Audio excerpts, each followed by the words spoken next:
Chapter 17. The Hall of Remembrance. Queen Zitalia woke to swollen eyes brimming with unshed tears. Blinking rapidly, small drops leaked out onto her face and mandibles, which were briskly wiped away as she tried to dismiss the reality of their existence. The chamber guards remained frozen at their posts, giving not the slightest hint that they had either observed or were in any way affected by their queen's apparent emotional distress.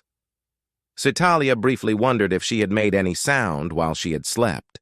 For in her dream, she clearly remembered crying out in fear when the suffocating sense of impending doom had finally managed to overwhelm her. In these rare but very unwelcome moments when the dream survived its transition into the awakened world, she was gifted a deeply disturbing insight into the inner workings of her own subconscious mind, and did not particularly like what she found there. Like most remembered dreams, it made little or no sense, yet not for even the smallest moment had the experience felt anything less than completely real. The worst of it was there was no one other than herself that she could legitimately hold accountable in order to set her world back to rights. After all, sentencing someone to death because they had been the source of a bad dream was one step too far, even by her own standards. All of this assumed, of course, that her ethereal antagonists were actually still alive to begin with. She supposed she could always acquire a DNA sample, clone, then torture and kill them again, but really, by the time they were good to go, the need to satiate her rage would have long since passed her by. No. The real issue here was the apparent ability of her dreams to circumvent her rational mind, and was a source of quite some considerable amount of consternation. A lingering feeling of existential dread now left her head in a hazy, unfocused cloud, and Zitalia found herself struggling to flush out the residual cocktail of biologically induced chemicals surging through her brain. Despite her best efforts, she could not help but masochistically recount the absurd events of the dream back to herself. Sikatika, Zithusala, and even Siwu had all been there, standing silently in the shadows of a dark prison dungeon. No, the prison dungeon, and none of them doing a single damn thing to intervene. Worse still, her own mother, the elder Queen Ziana, had her strung up in chains face to face in the position of transition, dead for 7 millennia, yet somehow returned to claim Zitalia's body as her own. Ziana, with a look of pure, unadulterated pity on her face, leaned forward and whispered softly into the ear of her daughter. Such a disappointing child. Zitalia let out a slow, ragged breath. Now that she was fully awake and completely back in control of her mental faculties, there was an overwhelming sense of self-loathing, that underneath her countless layers of cold, hard exterior, there yet lived at her core a fragile little child who was still afraid of the dark. It simply could not be allowed to stand. The child must die, and never be given any air to breathe. None must ever know or be shown reason to suspect that she was made of anything other than cold, hard, unyielding stone. As the queen wiped the last vestiges of residual tears away from her face, she briefly considered plucking her own eyeballs out in order to punish them for being so shamefully weak. The queen took another deep, calming breath. Although it was something she did with increasing rarity of late, under the circumstances she was perhaps well overdue a visit to the Hall of Remembrance. It was simply undeniable that spending a small amount of time there had a steadying effect on her mental stability, and as unwelcome as dreams like this might be, they were nevertheless a clear warning sign that she needed to decompress by taking a long, slow walk down the shadowy corridors of her countless past lives. Of course, the assassination of Zimodian 110 and the mysterious meltdown of the new Z-Bot prototype had not exactly helped matters. Speaking of which, the situation with Zithusala 123 was fast becoming untenable. That wretched Jihari scientist was clearly, if inconceivably, still under the mistaken impression that the Z-Bot actually belonged to him, in spite of all evidence to the contrary. The problem was that while he was a complication she could very much do without, her spy network had not yet been able to gain access to his private servers due to the truly paranoid levels of quantum cryptographic security he had apparently seen fit to deploy. Maybe it really was time to shut this gambit down. Her finely tuned survival instincts told her that he was growing ever more dangerous by the day, and whether she cared to admit to it or not, the time fast approached when the potential rewards would simply no longer warrant the risks. It was settled then. She would deliver an ultimatum to her team, and were they to fail her yet again, then she would simply have to cut her losses. After all, she at least now had the new prototype in hand, and even if there really was some hidden secret behind its creation, perhaps the wretched thing could still be reverse-engineered. In fact, she might even assign the Z-Bot the task of constructing additional copies of itself, making its own creator redundant in the process. Now, wouldn't that be perfectly delicious? Who knows? Between Shi-Wu and Gisela, they might yet have enough pieces of the puzzle with which to go forward, even without the infuriatingly undeniable brilliance of Zithusela to help guide the program. While conventional wisdom still strongly suggested that the smartest option was simply to wait until Gisela had built and verified the second prototype, her instincts told her that he was up to something she could not quite account for, and unseen danger lurked just beyond the horizon. The dilemma, then, was that were she to wait until she could finally see the threat for what it really was, it might be too late for her to do anything about it. No, the writing was on the proverbial wall, just as it had been so many times before, so she would make it a priority to speak to Gisela in order to find out exactly where the ongoing research really stood, were Zithusela, hypothetically speaking, to find himself accidentally on purpose, shredded into hundreds of thousands of tiny little pieces. Feeling her sense of resolve start to harden, the Queen now fixed a cold gaze upon the senior chamber guard. Would you believe that I awoke this morning to the whispering voices of my past, and I now find myself compelled by their ancient call?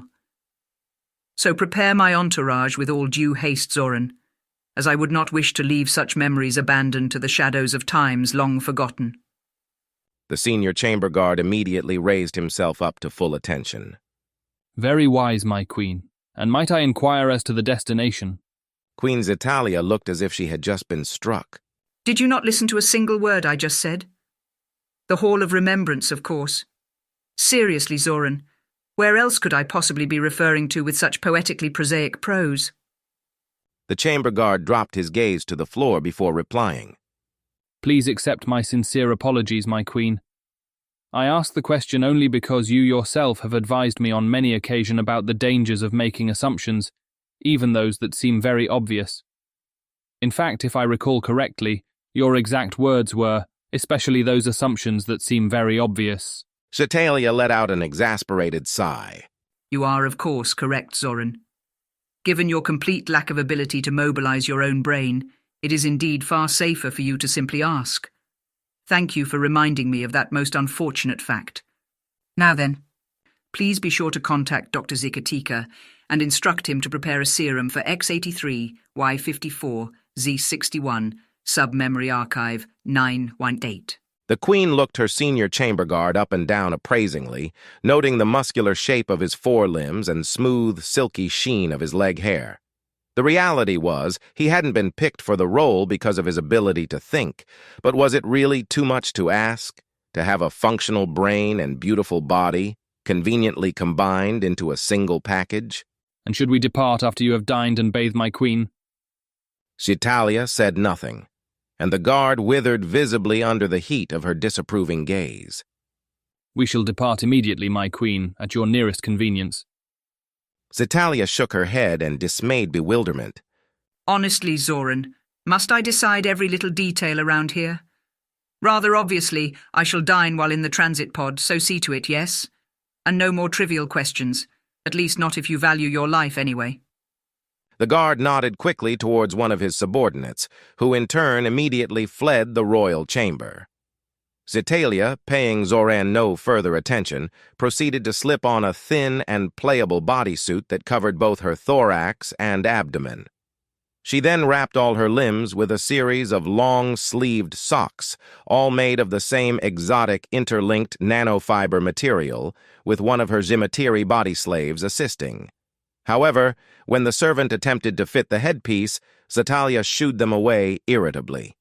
While the queen far preferred not to wear clothing of any description whatsoever, she was nonetheless acutely aware that these particular garments represented the state-of-the-art in high-tech body armor and provided potentially life-saving protection from the latest forms of energy weapons that just might conceivably be used against her. Whether she cared to admit to it or not, this was a necessarily prudent precaution given her recent brush with death. The queen glared resentfully at her chastised and cowed body slave. By the gods of Exynos Prime, just put the damn thing on me and then get out of my sight. The servant nervously but hastily obeyed before quickly evacuating themselves from the royal chamber. Once fully clothed, the bodysuit activated with a soft momentary glow. Each individual item stitched itself together seamlessly to form a single ash-black garment that covered the queen from head to claw. The only parts of her body that remained exposed came from a small array of tiny pinholes located around her mouth and eyes. How do I look? Zitalia said to no one in particular. Very handsome, my queen. Zoran replied enthusiastically. Completely ignoring the chamber guard's assessment, the queen took a good long look at herself through a full-sized wall mirror. She had definitely enjoyed better, but all things considered, not too bad. Not too bad at all. Well then, it very much appears that we are finally ready to depart. So, what say we take a walk down memory lane, yes? Like virtually all Zicadian nests, Nest Zitalia had become almost exclusively subterranean, driven underground primarily by the ecological crisis. Accompanied by her chief Shihari bodyguard, the queen left the royal court and made her way at a leisurely pace towards the nearest central exchange, where a lifter module had been hurriedly prepped for departure. As it turned out, the actual location of her Hall of Memories was a closely guarded secret. In fact, it was so secret that not even the queen herself knew exactly where it was. After arriving at the conveniently located nearest central exchange, Zitalia and her bodyguard wordlessly entered the waiting lifter. Once seated and securely strapped in, the sound of its anti-grav microdrives quickly wound their way up beyond the audible spectrum. With an almost eerie silence, Zitalia felt herself begin to fall upwards as the lifter effortlessly floated its way through a vertical travel chute and onto the gray, polluted topside of Zicadia. As if to reinforce the lingering darkness of her mood, they exited into the planet's barren and lifeless surface, just as a brief downpour of acidic rain began to fall heavily. Zitalia immediately called for the viewing portals to be blacked out and turned her attention to the latest extrasolar newscast, which was headlined by the official announcement of Nest Cialandria's impending departure for their new home world. The queen let out a suppressed sigh in a concerted attempt to retain her composure. The fact that she had never wanted the eyeball planet to begin with did little or nothing to ease her rage. That Queen Cialandria had demonstrated the audacity to literally snatch it from the claws of her own grasp while at the same time attempt a double assassination was such an unprecedented outrage that her mind scarcely even knew how to process it. Retaliation was inevitable, yet without any hard evidence of Cialandria's treachery, Zitalia had no official recourse to claim justice for the crimes perpetrated against her. That, of course, meant that she was left with only one other viable option: to play the long game and strike back from the shadows of plausible deniability once the table had been appropriately set to exact her revenge on that vile liceworm-infested excuse for a queen. The building anger she felt while reading the headline was palpable, and the chief bodyguard glanced at the queen nervously, as if her fury was emitting perceptible waves of heat. Fortunately, the tension was mildly abated by a small subsection in the news article, which opened with a refreshingly provocative statement. Nests, desperate to avoid compulsory disillusionment, now founding colonies on scarcely habitable eyeball planets. Well, if Shalandria deserved any fragment of forgiveness, it could perhaps reluctantly be found in the simple fact that her nest had been on the very eve of passive elimination, as per one of the many immutable terms written into the Zimogentia Accords. This was something that, in many respects, was far, far worse than if the nest had simply been invaded by overwhelming force. But of course, destruction of a rival nest by the purity of violent subjugation had not happened in countless millennia, not now that their species had become so utterly docile in its civility. Zitalia found herself longing for the golden age of the Great Expansion, when they were still a species not yet shackled by the reality of finite resources. The ugly truth was, the Zicadiam race had by way of necessity been profoundly neutered and pacified. As a result, they had become a species in deep denial of their own true nature, when for countless millennia they had evolved to thrive on the strict rules of war and violent subjugation. How tragically ironic, then, that now that they had finally breached the prison walls of their own home planet, the seemingly irreversible damage to their true nature had already been done. The only question really worth asking was whether or not it could ever be repaired. Lost in her dark reverie, it seemed to take disturbingly little time before the lifter module came to a motionless hover over a featureless stone portal. The mouth of the awaiting cavity eagerly yawned wide, like the jaws of a carnivorous beast preparing to swallow its prey whole. The queen, now anxiously anticipating the moment, felt her body go light as the lifter plunged silently towards the central exchange hub far below. After a brief but truly glorious moment of virtual weightlessness, she felt herself being pressed hard into her seat before the anti-grav drives powered down, and the localized space-time curvature returned back to normal. The lifter, now at rest within its docking bay, allowed the restraining belts to retract, and the queen was promptly ushered onto a sterile and featureless transit tunnel. She then found herself hastily surrounded by an entourage of bodyguards and servants, all of whom eagerly accompanied her into the awaiting ball pod. Finding herself quickly reseated and securely strapped into place, the pod promptly began to roll its way into motion, snaking its way left, right, upwards, and downwards, in a way that soon left her feeling utterly disorientated. It struck her as mildly amusing that even after taking this journey a countless number of times, she still had not the faintest clue as to the exact route, beyond, say, the first 3 or 4 turns. As it so happened, Zitalia had always found the undulating corkscrew motion of the ball pod strangely hypnotic, a rare opportunity for almost blissful surrender, offering a small moment of peaceful respite from her constant effort to move in one direction, while the universe relentlessly conspired to move her in the other. As Jikander had once explained it, the pod was apparently an electromagnetically driven bubble within a bubble, with virtually zero friction between the two shells. The outer hull rolled like a marble as it followed the undulations of the subterranean tunnels, while the inner shell maintained an almost perfectly stable and composed aspect.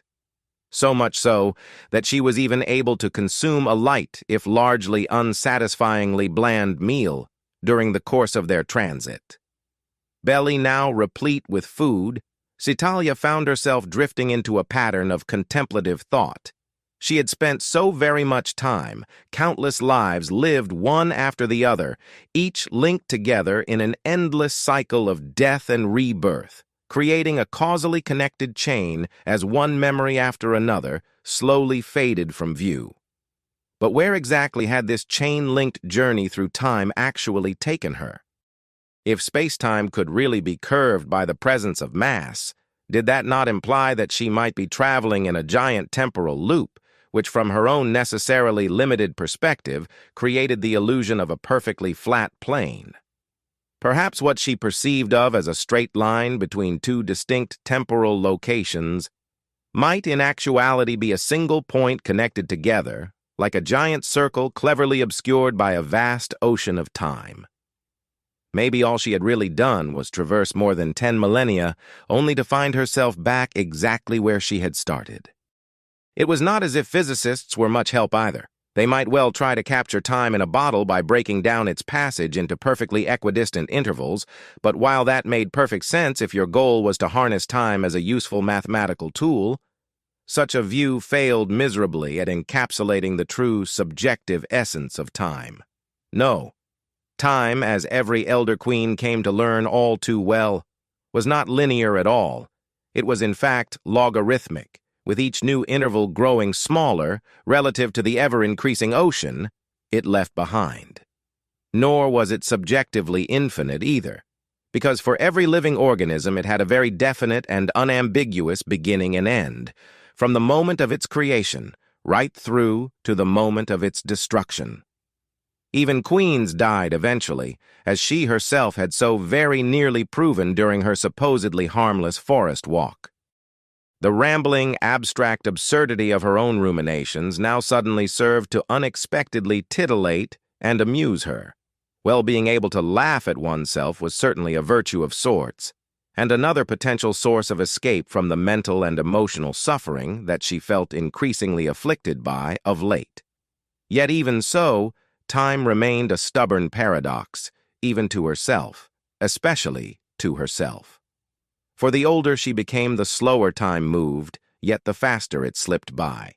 And Jatalia was, after all, so very, very old. Over 10 millennia old, which officially made her an Elder Queen, just like her own mother, the Elder Queen Ziana. But of course Ziana had been so very much more than just another Elder Queen. She was also the first to have been bestowed with the singularly unique honor of greatness by every other elder on the face of the planet. Apparently not satisfied with just being the oldest, she had also been officially recognized as the greatest, a great queen, of which only one queen at a time could officially hold the title. Since Ziana's untimely death, the only other queen to have received such singular honor was her colleague and ally, the Elder Queen Zimagentia, who herself had been gone now for over 3 millennia. Although Zitalia had been deeply disappointed that Zimagentia had beaten her to the award, it truly galled her that the admittedly rather titular title, by way of an insulting lack of consensus, remained stubbornly vacated right up to this very day.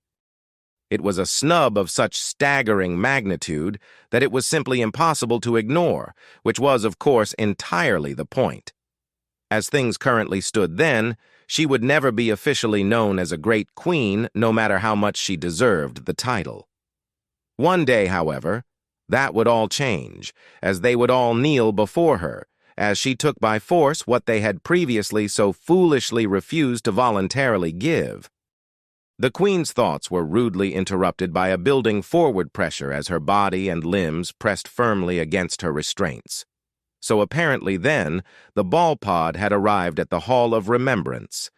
Now that she was actually here, she could not help but feel a sudden swelling of anticipation for what lay ahead, or perhaps put more precisely what lay behind. As the royal party disembarked from the pod, they now found themselves greeted by a large trolley barge floating in a deep moat of murky water, ready and waiting to shuttle the entourage to the otherwise seemingly inaccessible main entrance.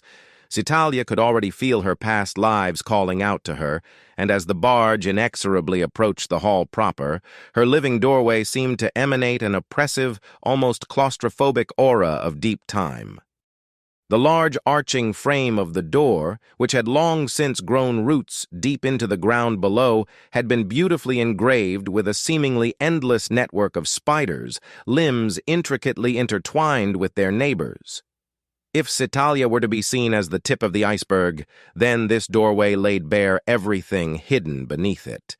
One spider for every life lived, and when the body she now wore eventually wore out, it, too, would be added to the pictorial history lesson. that this ancient ornate frame of living wood bore silent but timeless witness to. The ancient door began to split through the center as each side crawled its way backwards into the recesses of the hall. A soft red glow sprung forth from the glacially widening crack, and the queen was suddenly struck with the oppressive weight of responsibility that the living door so relentlessly conveyed. The nest was her, and she was the nest. Everything she did was in its service, and everything the nest did was in hers. Zitalia wondered if there was ever a time when she truly believed it.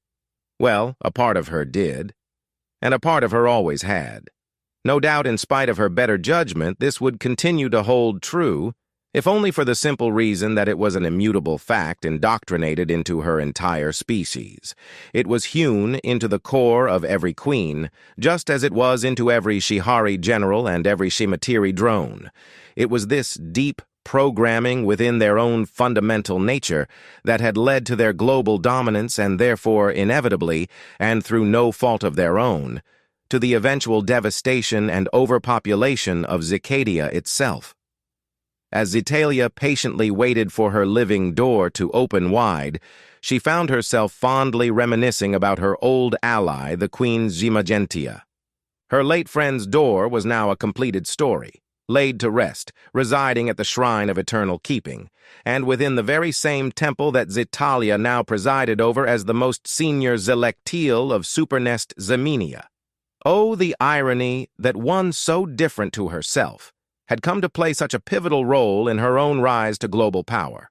Yet as insufferable as Zimagentia had undoubtedly been, Zitalia did not rejoice at her most unfortunate yet ultimately very necessary demise.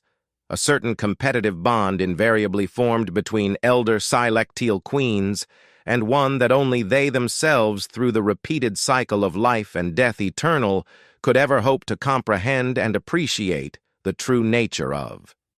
As for those inevitable, but very regrettable occasions when a queen came into conflict with another queen, nest wars, throughout all of modern Zicadian history, had always followed strict and unambiguous rules of engagement. No queen would ever be stupid enough to break them, because doing so would ensure that every other nest within their own supernest would more than likely turn against them. Simply put, all bilateral nest trading would dry up almost overnight, and the offending nest would quite literally starve to death. For time immemorial, it was this underlying respect and adherence to the rules that had kept their species from ever doing truly serious harm to themselves. Almost as a proof of natural selection, then, queens who took less risks inevitably ended up living the longest. Or maybe it was simply the case that the longer a queen lived, the more she felt that she had to lose, and thus the more risk-averse she continued to become. Either way, the result was the same, as it was the elder queens who ultimately kept the global peace. Yet this was the very same thing that made Zitalia so different. It was also what made her so unjustly feared and hated by her peers. Kinslayer. They had secretly come to call her when they thought she wasn't listening. But things were changing fast, and Zicadia had become a far more dangerous place. The old rules could no longer be trusted, and surely if she was guilty of anything, then it was only the fact that she had been one of the first to see it. Still, Zitalia had to admit to herself that as the centuries continued to slowly roll by, she had, somewhat to her own surprise, come to miss Zimagentia more and more, even if only by virtue of circumstance. The sorry truth was that the life of a queen was destined to be a lonely one, and the older she became, the lonelier it got. It was only her ever-present peers who remained a familiar psychological backdrop, by providing a twisted form of dependable companionship in an otherwise chaotically changing world. Perhaps she should have freed a daughter after all, back when it was still legal to do so. With the wisdom of hindsight, a familial ally might actually have been a very good thing, even if many might have seen it as the height of irony and hypocrisy. But of course that particular opportunity had passed her by many millennia ago. Still, when, not if, she found her own planet to colonize, she could have all the daughters she wanted, and this time with no one else to call her out for it. That dream alone was reason enough to keep living and to keep moving toward her ultimate goal. There was also the new She-Bot prototype to consider. She had been repeatedly assured that She-Woo was purity of mind at a whole new level, and as far as she was able to ascertain, that was absolutely the case. This, of course, meant that her heretical vision was one step closer to being realized. The bottom line was her new fifth-generation Z-Bot spelt an end to the exalted status of her recalcitrant Zihari children. With She-Woo and many more just like it, she would at long last have the best of all possible worlds, without any further need for compromise. A brilliant and inexhaustible sentient envoy, capable of truly independent objective thought, and yet completely beholden to her by virtue of the ever-present primary protocols. A loyal companion who could live every bit as long as she did, and best of all, by the time the Shihari knew of her true intentions, it would be far too late for them to do anything about it. That the Z-Bot prototype housed 11 brains was far more than just a symbolic gesture, even if her Zihari children were too arrogant to realize it. No, the unmatched genius of the Zihari think tank was on the eve of being surpassed, and their troublesome usefulness was at long last about to come to a most glorious end. Zetalia was beginning to feel a whole lot better, and the miserable start to the morning already seemed like a distant memory. Perhaps she should actually have brought She-Woo along for the ride, as it seemed to be in a much better frame of mind since recovering from its mental meltdown. Or maybe not. The Hall of Remembrance was still regarded as a profoundly sacred place, and one that endured the trappings of deeply formal tradition. One day, however, when the Shihari were relegated to the status of nothing but basic breeding machines, she would do exactly that. But for now, the game she played still had rules, and if her long life had taught her anything at all, then it was that bending rules was fine. But breaking them in plain sight was still unacceptably dangerous. "The High Priestess awaits you, my queen," Zikander said reproachfully, snapping Zetalia somewhat reluctantly back into the present moment. With a baleful glare at the chief Shihari bodyguard, she carefully disembarked from the barge and onto a time-worn stone landing, which was decoratively flanked by colorful rows of meticulously maintained flower beds. Surrounded by her entourage of body servants and guards, the queen made her way through the gaping maw of the main entrance and into a minor antechamber, where she was greeted by a high priestess, known simply as the Keeper of Memories. Trained for the role since birth, she was by Zetalia's own estimation little more than a glorified janitor. If not for the trappings of tradition, she could no doubt be trivially replaced by a fourth-generation She-Bot, the queen thought to herself contemptuously. "Welcome to your Hall of Remembrance, my queen. Here resides that which will not be forgotten, as it echoes in perpetuity through the sacred corridors of eternal keeping." Zetalia looked the young priestess up and down appraisingly. Well now, unless I am very much mistaken, I believe that this is actually the first time we have had the pleasure to meet. I have to say that if first impressions count for anything at all, then I cannot help but feel genuinely hopeful that it will not also be our last. "My queen is much too kind." The high priestess replied with a gratuitous tilt of her head. "Now may I be so bold as to inquire, my queen, do you wish to go straight to your destination, or are you intending to take the long walk?" Over 10 millennia ago, the term long walk, which described a queen's leisurely traversal down her own Hall of Remembrance, could hardly have been said to be worthy of the name, almost to the point of absurdity. Now, though, it was an entirely different story. Long Walk perhaps even underplayed the reality of the situation, as the full length of Queen Setalia's Hall of Remembrance had since grown to become something rather more formidable. with over 50 previous lifetimes contained within, and with each life spanning a distance of 40 meters, a long walk right back to where it all began very much deserved the name. As it turns out, I actually do have a destination in mind. However, I think I'll take the walk anyway, as it feels like a, shall we say, necessarily therapeutic part of my journey. As my queen wishes, then so shall it be. The Keeper of Memories replied in a reverent tone of compliant subservience. One of the Queen's entourage now discreetly handed a small metallic tube to the High Priestess, who offered a subtle tilt of her head in return. The entire entourage then promptly retired to the chamber of patient contemplation, leaving Zitalia alone with only the Keeper of Memories and her hulking Shihari bodyguard. The priestess now eloquently gestured all three of her forelimbs towards the main hall, which was tantalizingly concealed from view by some luxuriously textured curtains. Shikander 163 pushed his way awkwardly through the drapes and then dutifully held them apart, allowing the queen and priestess to make their way into the hall unimpeded. The softly glowing holographic code, X54, Y28, Z92, materialized above Zitalia's head and instantly began to track her every move, almost as if it was a part of her own body. Through a clever trick of photonic wizardry, the code always appeared to be perfectly orthogonal to any viewer's line of sight, no matter their location or angle. The queen, knowing that this was always the hardest part, took a deep, steadying breath, and then began to make her way regally down the hall, with the bodyguard and priestess following close behind.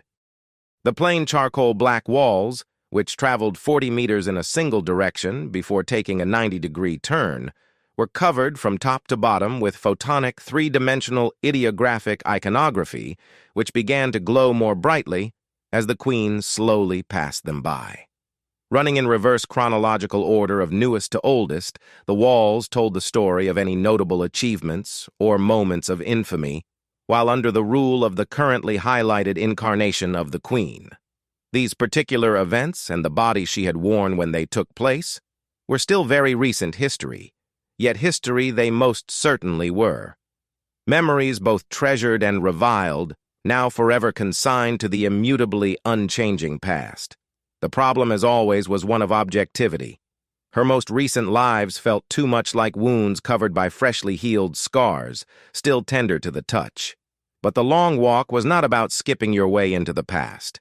After all, the whole point of it was to run the gauntlet of every triumph and failure, as this was seen as the only true path to ultimate knowledge and wisdom. As Zitalia turned the corner of her currently activated life, she could not help but feel some small measure of relief when the fluorescent code that hovered above her head mercifully transformed in value from that of life -1 to life -2. Zitalia's pace started to slow down noticeably as the iconography depicted on the walls began to awaken ever more distant memories. It was funny how the ever-growing ocean of time created the necessary emotional buffer that allowed her to view her past lives with a greater sense of objectivity. She now found herself oscillating between a sense of pure delight and humbling embarrassment, entirely dependent on whether the hall recalled to her memory moments of singular cunning or acts of mind-numbingly obtuse stupidity. These ancient memories, good, bad, and humiliating, were all valuable reminders. Lessons learnt, forgotten, and now learnt again. This then was what the Hall of Remembrance was really all about.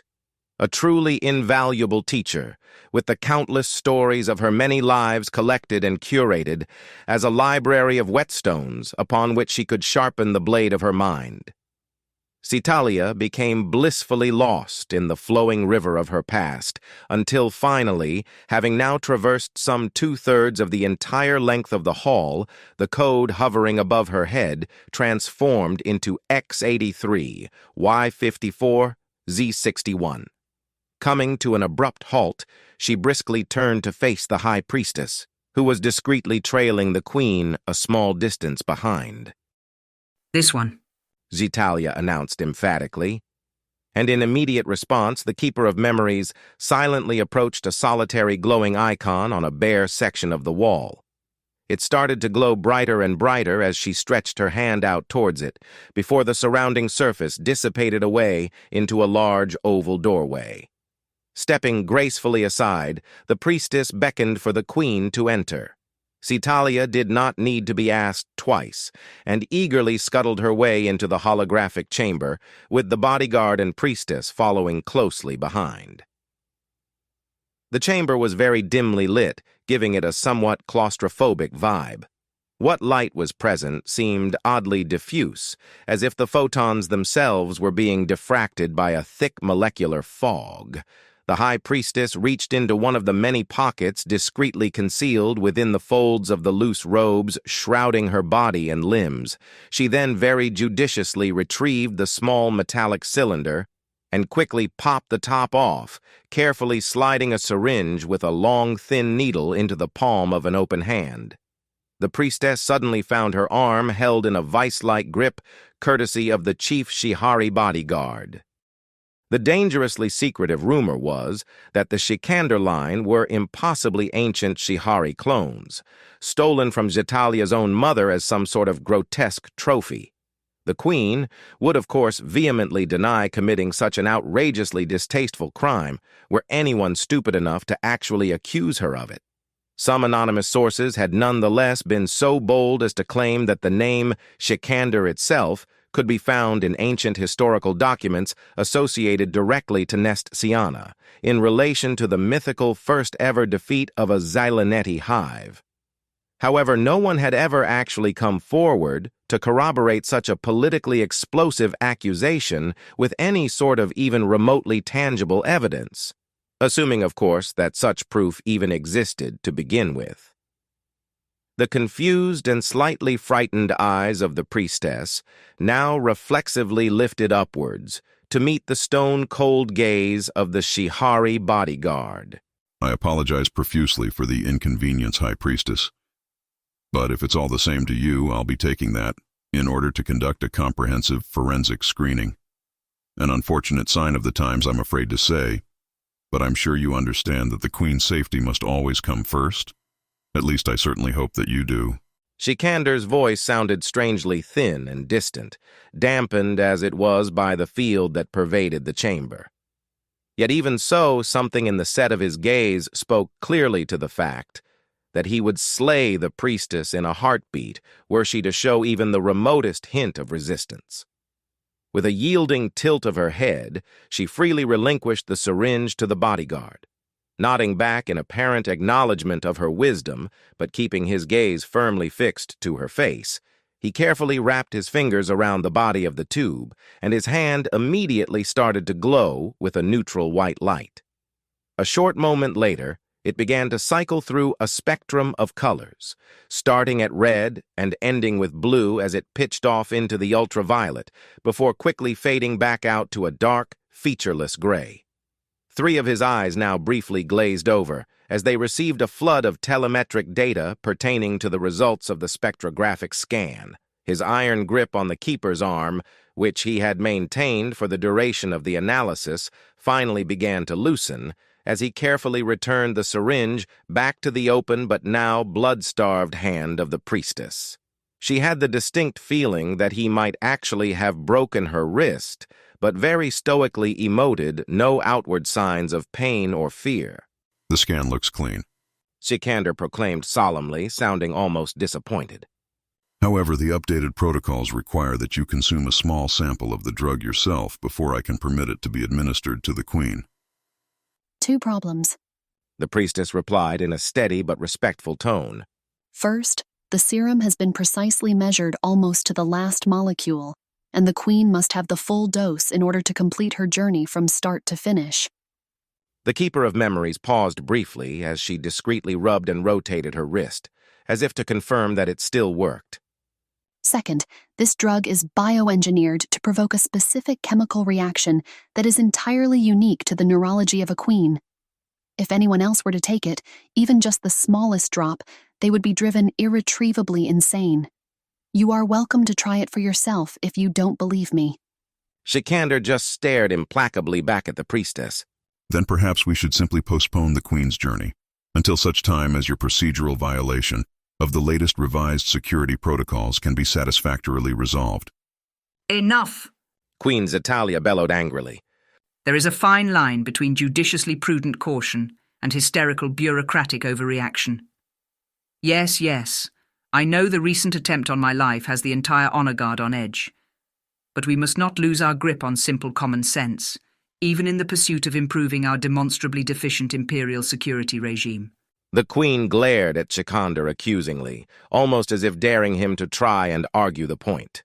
Now then, notwithstanding a most regrettable failure in decorum by the previous Keeper of Memories, in my over 10,000 years of rule, there has never been a betrayal by any High Priestess. If we cannot consign a modest level of trust to the sacred role of my keeper, then the very fabric of Nest Zetalia is itself utterly doomed. I therefore override the latest security protocol by way of royal decree. There will be no delay in my journey. Is that clearly understood, Sikander? Crystal clear, my queen. The bodyguard replied with unequivocal agreement, but then quickly added, However, it would be remiss of me not to point out that a poison delivered by a corrupted psychotropic drug might not necessarily indicate either the failure or complicity of the Keeper of Memories herself.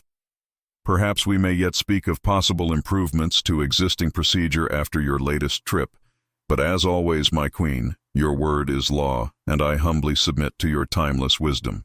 Well, of course you do, Zetalia said dismissively. As it so happens, the serum is prepared and handled exclusively by my personal physician, Dr. Zikatika, and I can assure you he is above reproach. In point of fact, if I can't trust him, then I can't trust you either, and I will say no more on the matter than that. The Queen now removed her headpiece and casually tossed it towards her bodyguard. She then knelt down on her forelimbs and tilted her gaze towards the floor. The High Priestess held the syringe up high above Zetalia's head, clasping it tightly with all three of her forelimbs before fiercely plunging it deep into the Queen's skull. Job apparently complete, she stole a quick glance at the chief bodyguard, nodding him towards the exit dismissively. Sikander wordlessly obeyed, with the Keeper of Memories following close behind. Once back out into the hall, the priestess activated the holographic matrix and then quickly repalmed the softly glowing icon, returning the door to an apparently solid and opaque wall. She looked pensively towards the guard, who for the first time since they had met appeared to be looking back at her as if she might be something more than just another mindless robotic operative. Demonstrating a capacity for nuance that she would never have thought possible of this seemingly myopic and brutish thug, the bodyguard now started to speak with an unmistakable note of compassion in his voice. Please try not to worry yourself unduly, High Priestess. I know the Queen's well-being is intrinsically entwined with your own, and for that matter, the whole of the nest as well, but I can assure you she is a truly seasoned veteran of the psychotropic trip, and I am absolutely certain that she will be just fine. The Keeper nodded back appreciatively, but could not help but think to herself, well, yes, I'm sure Zetalia will indeed be fine. But statistically speaking, the same cannot always be said of the Keeper. A bad trip for the Queen all too often led to a terminally fatal one for the priestess who presided over her. The hulking Shihari bodyguard, apparently able to read her worried expression, knowingly added, And for the Keeper of Memories, I'm sure that she too will be just fine. Shikander then reached out and gently patted one of her forelimbs with a sensitivity that belied his brutish countenance. Ah, she thought to herself with dawning revelation. He wears his size and strength as a cunning disguise in order to better hide in plain sight. She made a silent vow to herself to never forget that potentially life-saving fact. So as to your strenuous objection against the psychotropic drug, it was little more than elaborate theater, yes? Shikander's mandibles began to involuntarily twitch in undisguised amusement. Well, let me put it this way. The Queen needs to be assured by way of example that the assassination attempt has led to a strong, perhaps to the point of unreasonably overbearing response. A Queen who feels she is safe makes clearer, more considered and deliberate decisions, and is likewise far more likely to both solicit and listen to wise counsel. The Keeper of Memories smiled broadly, as if some great mystery had finally been revealed to her in its entirety. The wise counsel of a humble and loyal Shihari bodyguard, for example? Sikander let out a deep rumbling chuckle. I'm quite sure, High Priestess, that I have not the slightest idea of what you are talking about. But regardless, please be assured that I knew your predecessor right up until the moment of her tragic demise. And I think that you will be very happy to learn I have since come to the conclusion that you will be perfectly fine. Apart from your broken wrist anyway. But of course, if that should ever change, then have full confidence that I will be the first and the last to let you know. The Keeper of Memories involuntarily placed a hand to her wrist. It wasn't in fact broken, but she decided it might be wisest not to inform him of that not-so-minor detail. Trying her best to keep a smile frozen to her face, it now became all too clear that, nuanced or not, he was still a natural-born killer, and not only did the Queen know it, but absolutely counted on it as well.